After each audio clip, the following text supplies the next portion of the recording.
Quando alguém pensa em um arquipélago como o Havaí, a primeira imagem que vem à mente é a de balsas cruzando o Mar Azul, conectando ilhas como se fossem bairros de uma mesma cidade.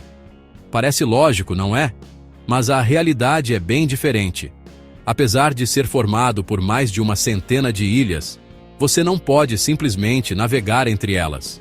E essa ausência não é um detalhe, mas um reflexo de história, leis, economia, ambiente e até da própria cultura local. O curioso é que em outros lugares do mundo, como a Grécia, o Canadá ou até o Alasca, balsas são parte essencial da vida cotidiana, mesmo em regiões com menos habitantes que o Havaí. Por que então, no meio do Pacífico, essa prática não funciona? A resposta passa por águas turbulentas, por leis americanas pouco conhecidas e por projetos que naufragaram antes de conquistar a confiança da população. Mais do que uma questão de transporte, o tema revela uma luta entre expectativas e realidade. Houve tentativas de integrar as ilhas com barcos de alta velocidade, promessas de viagens rápidas e acessíveis que acabaram em prejuízos milionários. O sonho de cruzar as ilhas de forma simples colidiu com os riscos ambientais, os custos estratosféricos e a falta de demanda local. Navegar entre as ilhas, no fim das contas, se mostrou muito menos prático do que voar. E é por isso que, para entender de verdade o Havaí, é preciso mergulhar além das praias paradisíacas e das paisagens de cartão postal. Só assim se descobre por que, no arquipélago mais famoso do mundo, viajar entre ilhas nunca significou embarcar em uma balsa, mas sim subir a bordo de um avião.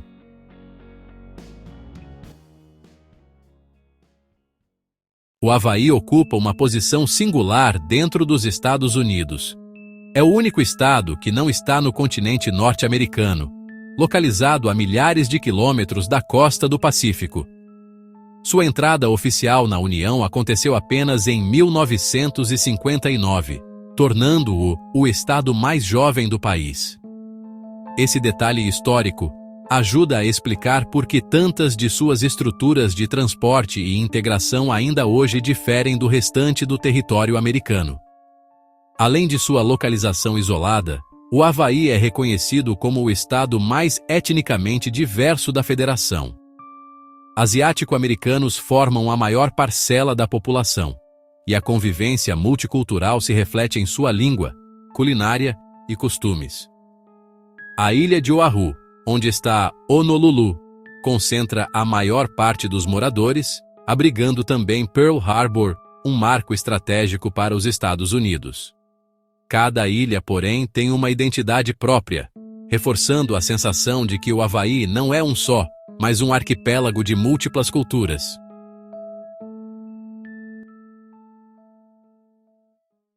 O custo de vida também diferencia o Havaí do restante do país. Por depender quase integralmente de importações, tudo, de alimentos a combustíveis, chega mais caro às prateleiras. Não à toa, é considerado o estado mais caro para se viver nos Estados Unidos. Essa condição torna ainda mais curioso o fato de que, apesar de ser formado por 137 ilhas, apenas 4 delas concentram a maior parte da população: Oahu, Big Island, Maui e Kauai. Essas 4 ilhas, por concentrarem atividades econômicas, turísticas e culturais, são as que naturalmente demandariam conexões de transporte mais robustas. Em outras partes do mundo, como na Grécia ou no Canadá, onde arquipélagos são comuns, serviços de balsas são a espinha dorsal da mobilidade regional. No Havaí, no entanto, essa lógica não se aplica, o que causa estranheza tanto a visitantes quanto a moradores.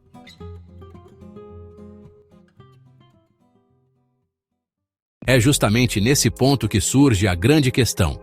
Se as ilhas são próximas, por que não existem balsas regulares conectando seus portos? A resposta mistura fatores ambientais, econômicos e culturais, mas começa com uma verdade incômoda. O Havaí já tentou implementar esse sistema, e o resultado não foi nada como se esperava. Apesar de ser um arquipélago, o Havaí não conta com balsas regulares ligando suas principais ilhas desde 2009. A única exceção é a curta travessia entre Maui e Lanai, usada principalmente por moradores locais. Essa ausência surpreende turistas acostumados com outros destinos insulares, como a Grécia ou o Alasca, onde as balsas são parte essencial da mobilidade. Mesmo regiões com população bem menor conseguiram estabelecer rotas estáveis, o que reforça a singularidade havaiana.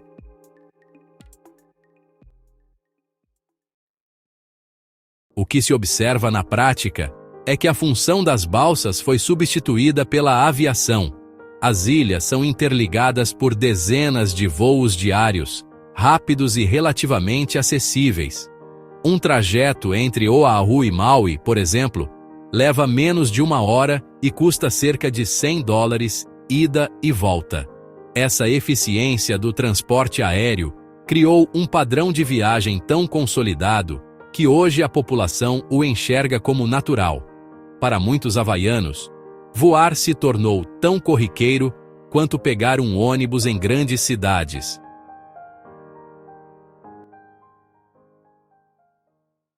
Mas é claro que essa solução não surgiu apenas por conveniência. Há obstáculos geográficos que dificultam a viabilidade de balsas de longo curso. O Pacífico ao redor do Havaí é profundo, com correntes fortes e mares frequentemente agitados.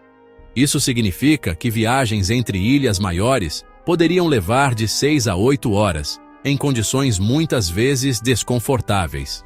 Comparado a um voo rápido e barato, a escolha dos moradores é evidente.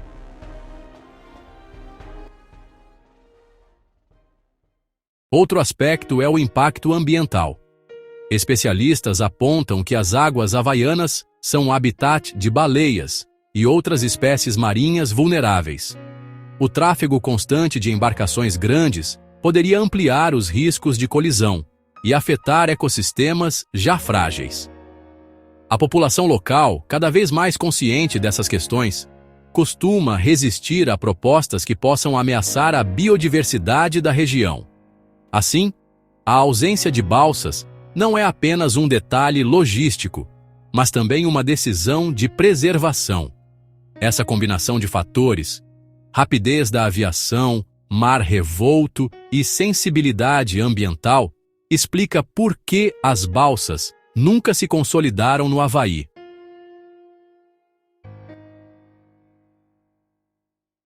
Ainda assim, houve uma tentativa ambiciosa de mudar essa realidade nos anos 2000, e seu fracasso se tornou um marco na história recente do arquipélago.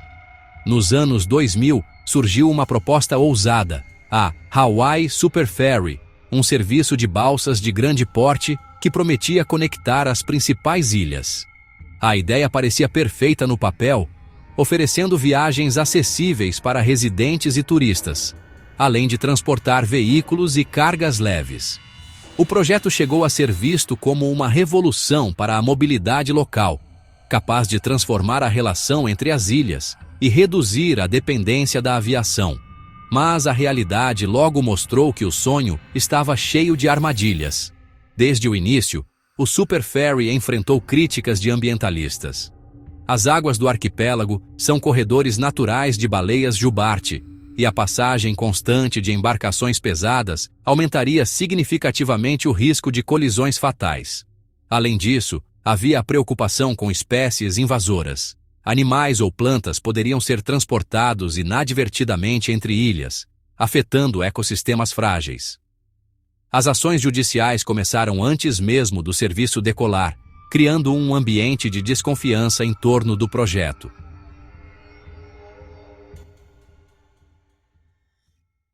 Os desafios, porém, não se limitaram à questão ambiental. O mar ao redor das ilhas mostrou-se um inimigo implacável. Viagens que deveriam durar 3 horas se estendiam por 6 ou até 8 horas, em águas turbulentas que provocavam enjoo em grande parte dos passageiros. Relatos de travessias desconfortáveis se multiplicaram, comprometendo a confiança dos usuários. O que deveria ser uma alternativa prática acabou se transformando em uma experiência cansativa e pouco atrativa.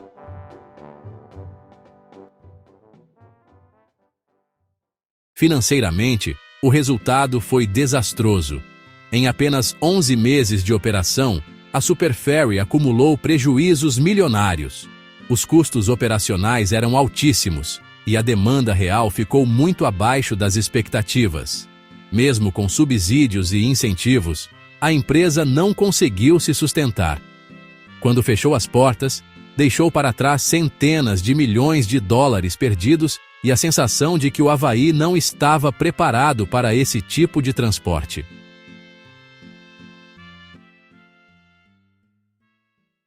Esse episódio marcou profundamente a percepção dos moradores. A promessa de integração marítima naufragou junto com a Super Ferry, reforçando a ideia de que, no Havaí, voar sempre seria a forma mais eficiente de se mover entre as ilhas. E os obstáculos enfrentados pela iniciativa não foram apenas naturais, mas também legais e econômicos, que até hoje limitam qualquer nova tentativa semelhante.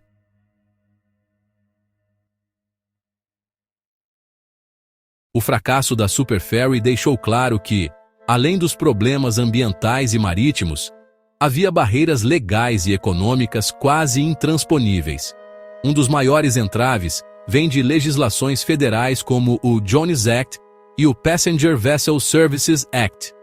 Essas leis determinam que navios que operam entre portos americanos precisam ser construídos nos Estados Unidos, o que encarece enormemente qualquer projeto.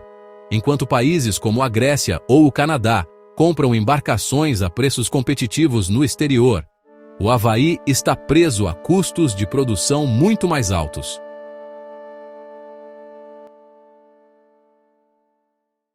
Esse encarecimento cria um efeito cascata.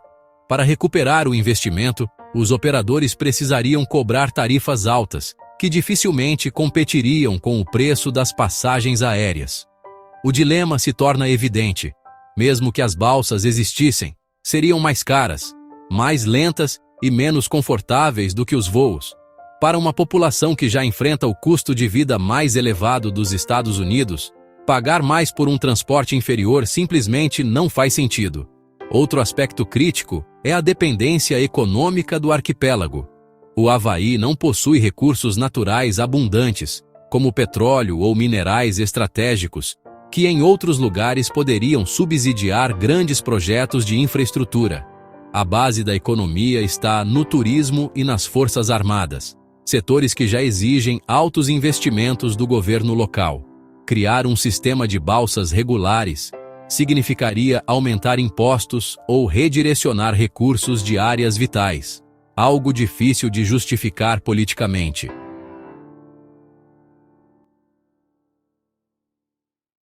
A realidade é que o Estado precisa escolher com cuidado onde aplicar cada dólar. Estradas, saúde, educação e preservação ambiental já consomem grande parte do orçamento. Bancar um sistema de balsas que, historicamente, demonstrou ter baixa viabilidade é visto como um risco injustificável. É por isso que, mesmo após a queda da Super Ferry, não surgiram projetos sérios para substituí-la. A lição econômica foi dura demais para ser ignorada.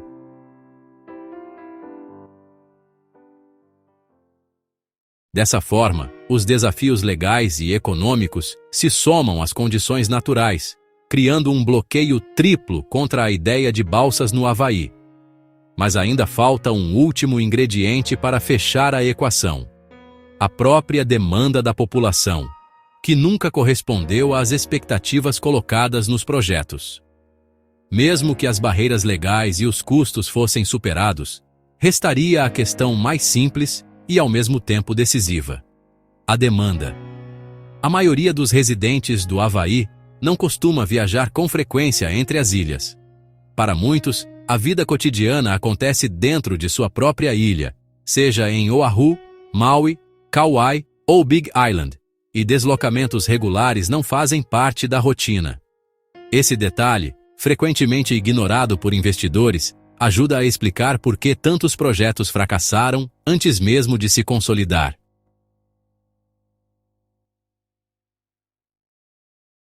Além disso, Os estudos de mercado mostraram uma grande diferença entre expectativa e realidade.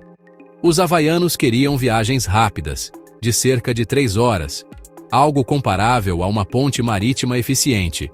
Mas a verdade é que, em mares turbulentos, essas travessias poderiam facilmente dobrar de tempo, chegando a 6 ou até 8 horas. A frustração com essa diferença seria inevitável, minando a aceitação popular. Outro fator crucial é o preço. Voos entre as ilhas custam em torno de $100 ida e volta e duram menos de 1 hora. Colocar uma balsa em operação que fosse mais lenta e, provavelmente, mais cara, não teria como competir.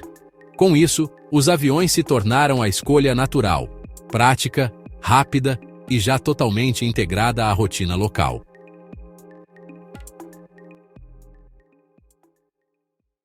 A aviação no Havaí não é apenas transporte, é uma infraestrutura consolidada que substitui o papel que balsas cumprem em outras partes do mundo. Há ainda a resistência cultural de comunidades que temem o aumento do turismo em suas ilhas, caso as balsas se tornem realidade. Muitas localidades prezam pela tranquilidade, longe do fluxo intenso de visitantes que já concentra em Oahu. Um sistema de balsas acessível poderia desequilibrar essa dinâmica, trazendo mais turistas do que os moradores desejam. Essa oposição reforça a ideia de que a ausência de balsas não é só falta de logística, mas também uma escolha social.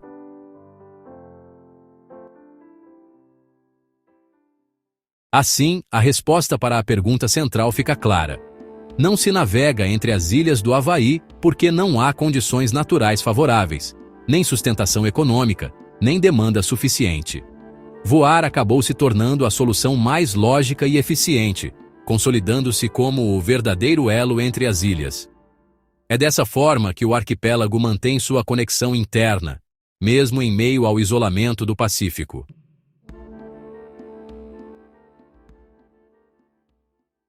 Apesar de sua geografia parecer convidar à navegação, o arquipélago do Havaí mostra que nem sempre a solução mais óbvia é a mais viável. Entre barreiras ambientais, pressões legais, altos custos e a própria falta de demanda, as balsas regulares entre as ilhas se transformaram em um sonho que não encontrou sustentação prática. O fracasso do Hawaii Super Ferry foi a prova definitiva de que, naquele contexto, as promessas não superaram as limitações.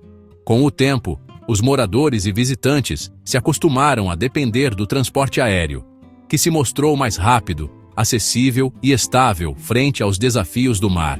Enquanto em outras partes do mundo a balsa é símbolo de integração, no Havaí ela se tornou memória de um projeto mal-sucedido.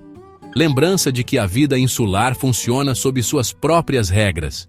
Hoje, as ilhas seguem interligadas pelo céu, e não pelas ondas. O contraste entre expectativa e realidade explica por que esse modelo permanece, e por que voar ainda é a escolha natural para quem deseja se mover entre Kauai, Oahu, Maui e Big Island. O Havaí, com sua singularidade, nos mostra como geografia, política e economia podem moldar algo tão básico quanto o transporte. E talvez seja justamente essa combinação de limitações e adaptações que torne o arquipélago ainda mais intrigante.